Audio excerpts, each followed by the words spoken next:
Eh, ano pa gusto mo? Kuha ka na. Uy, may isaw po.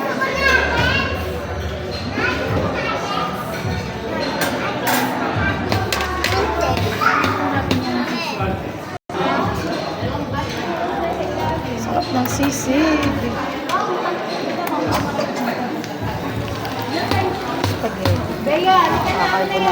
May sabaw tayo dito, sinigang. Hindi ko mabuksan. May hawak akong plate. So, dito na tayo kay Yumi. Kukuha ng french fries. So, ayan. Kukuha si Yumi ng french fries. Meron tayo ditong siomay. Then, ano tawag din eh? Basta yun na yun. Tapos meron kamote. Then, may mga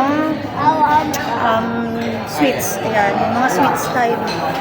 So, dito is my spaghetti and carbonara.